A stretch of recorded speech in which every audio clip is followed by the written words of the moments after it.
උප්‍රකට මුදල් අමාත්‍යවරයෙක්ට එරෙහිව මේ රටේ නීතිය ක්‍රියාත්මක වෙනකොට මේ නීතිය සම්බන්ධයෙන් කරුණු කාරණා වෙනකොට බැසිල් රාජපක්ෂ මහත්මයා ගැනයි මම මේ කියන්නේ. ඔහු අඩුම ගානේ මේ රටේ අධිකරණයකට අඩිය තිබ්බේ නැහැ. ඔබට මතක නම් ඔහු අධිකරණයේ පෙනී සිටි ඇම්බියුලන්ස් රථයක් තුල ඔහුව බලන්න විනිසුරුවරුන්ට ඇම්බියුලන්ස් රථය ළඟට ඇවිල්ලා දැන් ඔවුන් සාක්ෂි විමසන්න සිද්ධ වුණේ.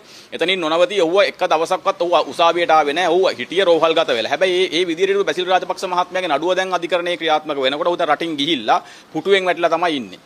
එතකොට මේ පුටුවෙන් වැටලා ඉන්න ගමන් ඔහුගේ නීතිඥවරුන් ගෙනාපු කාරණාව තමයි මාස 6කවත් ඔහුට කාලයක් අවශ්‍යයි ඔහුව නිරෝගිමත් වෙන්න. ඔහුට පිටරට සිට ලංකාවට එන්න විදියක් නැහැ. එහෙම නැත්නම් මගේ සේවාදායකයා එන්න තමයි හිටියේ කියලා අධිකරණය නොමග යවුවා. අපිට තේරෙන විදියට. හැබැයි එහෙම කියපු බැසිල් රාජපක්ෂ දැන් මාස 6කට පස්සේ ඒ නඩුව නැවත කැඳ වෙනකොටත් දැන් කියනවා තාමත් ඔහුට සංචාරය කිරීම සඳහා තරම්වත් සුදුසු තත්ත්වයක ඔහු නැහැ කියන කාරණා. අපි කියනවා මේක ඉතාමත්ම හාස්‍යජනක කාරණාවක්. එක පැත්තකින් මේක රටේ නීතිය හැල්ලුවට ලක් කිරීමක්.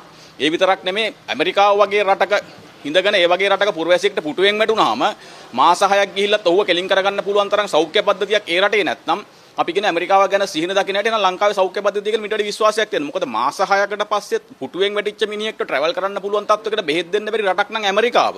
අපි අහනවා අපි දන්නේ නැහැ කවුද ඒ වෛද්‍ය වාර්තා දුන්නේ කියන කාරණා. එතන මේ විදිහට මේ දිහා බැලුවාම මේ ආකාරයෙන් අධිකරණයට පිටුපාලා අධිකරණය මග හරිමින් නඩුකල් දමා ගැනීමේ පූර්වාදර්ශයට දැන්වත් හිත තියන්නට අවශ්‍යයි.